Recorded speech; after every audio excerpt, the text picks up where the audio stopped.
सभी साथियों को नमस्कार। कैसे हैं आप सभी। एक अपडेट है एनपीएस यूपीएस पेंशन स्कीम को लेकर के।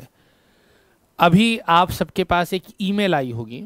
ये है यूपीएस को चूज़ करने के संबंध में। अभी रिसेंटली मैंने वीडियो डाल दिया है कि यूपीएस और एनपीएस में सबसे बेहतर कौन सा है, या फिर उसको चुनाव करने से पहले किन किन फैक्टर्स को ध्यान में रखना चाहिए। इसके ऊपर एक डिटेल्ड वीडियो मैंने बना दिया है। यूपीएस पूरा क्या है उससे संबंधित भी एक पूरी वीडियो अवेलेबल है वीडियो के डिस्क्रिप्शन में, या फिर आई वीडियो पर जाकर के आप उसको देख सकते हो, ज़रूर देखिएगा। अब आपके पास एक ईमेल आई है, आई होप आप तक पहुंच गई होगी। इसमें क्या है कि अब प्रोटीन यानी कि एनपीएस की जो ऑफिशियल वेबसाइट है, यदि आप एक गवर्नमेंट जॉब कर रहे हैं तो आपके पास हर महीने एक ईमेल आता होगा एनपीएस कंट्रीब्यूशन का। प्रोटीन नाम से जो एक नई संस्था है, सरकारी संस्था है, जो हमारे जो पेंशन फंड है उसको रेगुलेट करती है। तो यहाँ पर ईमेल आई है, लॉन्च या operationalisation of unified pension scheme UPS for central government employee with effect from 1 अप्रैल 2025। यानी कि 1 अप्रैल 2025 से ये चालू होने वाला है। तो ऐसे में क्या होगा, जैसे कि मैंने बताया था कि अब आप एनपीएस की अपने वेबसाइट खोलेंगे तो वहाँ पर यूपीएस अपडेशन का एक ऑप्शन दिखाई देगा। तो अब ये चीज़ काफ़ी तेज़ होंगी। अगर आप यूपीएस को ही चूज़ करना चाहते हैं तब तो कोई दिक्कत वाली बात नहीं है। जैसी चीज़ें चल रही हैं उसके हिसाब से आप आगे बढ़ते रहेंगे, अपने आप ही चीज़ें होंगी। फॉर्म भरना पड़ेगा।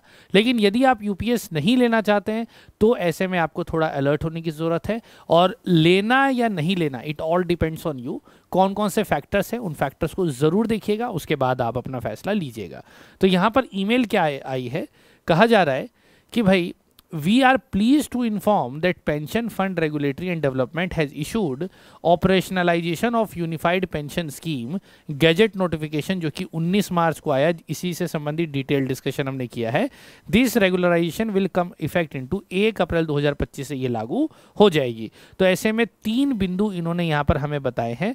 3 बिंदु क्या है? पहला बिंदु है कि इस यूपीएस के अंदर कौन कौन पार्टिसिपेट कर सकता है। तो सबसे पहला, जो कोई एग्जिस्टिंग सेंट्रल गवर्नमेंट एम्प्लॉय है, यदि कोई केंद्रीय कर्मचारी है जो कि 1 अप्रैल 2025 को यानी कि अभी सर्विस में है और एनपीएस के अंदर है, तो वो इसके अंदर कवर होगा। यानी कि यदि वो यूपीएस चाहता है तो वो ऑप्ट कर सकता है। न्यू रिक्रूट, अगर जिनकी नई नई नौकरी लगेगी जो कि 1 अप्रैल 2025 के बाद जो ज्वाइन करेंगे, वो इसके अंदर एलिजिबल हो सकता है। या फिर एक कोई भी ऐसा सेंट्रल गवर्नमेंट एम्प्लॉय जो कि एनपीएस के अंदर इंक्लूडेड है एंड हु हैज सुपर एन्युएटेड और has retired under fundamental rules on और बिफोर 31 मार्च 2025, जो कि एनपीएस में कवर होता है और 31 मार्च 2025 से पहले रिटायर हो चुका है, वो भी इस वाले ऑप्शन को ऑप्ट कर सकता है। ठीक है। तो ऐसे में as a central record bookkeeping agency, we are in process of analyzing the process and developing the required system to enable and implement UPS from 1 अप्रैल 2025। 1 अप्रैल 2025 से इम्प्लीमेंट करने की बात करेंगे। तो ऐसे में यहाँ पर बात लिखी हुई है, क्या लिखी हुई यहाँ पर बात देखिए। अ सेंट्रल रिकॉर्ड एजेंसी हो गया, the form for enrolment claim for above category of central government employ will be made from 1 अप्रैल 2025। 1 अप्रैल 2025 से आपको फॉर्म मिलने स्टार्ट हो जाएंगे, आप फॉर्म भर सकते हैं। यानी कि 1 अप्रैल से, यानी 1 अप्रैल को जैसे ही ये लागू होगा, जिस भी संस्था में आप काम करते हैं, आमतौर पर इस तरह के सर्कुलर या मेल हमेशा सेंट्रल गवर्नमेंट की तरफ से ही आपको मिलेंगे। लेकिन इसका मतलब ये नहीं है कि स्टेट गवर्नमेंट इसे अछूते हैं। यदि आप किसी राज्य कर्मचारी हैं तो आपके ऊपर भी ये चीज़ लागू होगी, क्योंकि आप भी एनपीएस में आते हैं। तो चाहे स्टेट गवर्नमेंट हो चाहे सेंट्रल गवर्नमेंट हो, आप 1 अप्रैल से आप समझ जाओ कि आपके ऑफिस में इससे संबंधित चर्चाएं होंगी और आपसे ये ऑप्शन ज़रूर पूछा जाएगा कि आप यूपीएस को चूज करना चाहते हैं या एनपीएस में ही कंटिन्यू करना चाहते हैं। दोनों ही स्थिति में आपको अपना जो है रिप्रेजेंटेशन वहां पर देना पड़ेगा। तो यदि आप सरकारी कर्मचारी हैं तो इस चीज़ को लेकर के अलर्ट रहें और अपना एक मन बनाएं कि आप यूपीएस में स्विच करना चाहते हैं या एनपीएस में रहना चाहते हैं।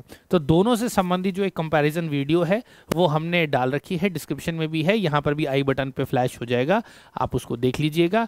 ठीक है। बाकी डिसीजन आप अपना खुद लीजिए कि आपके बेनिफिट के लिए बेस्ट डिसीजन क्या है।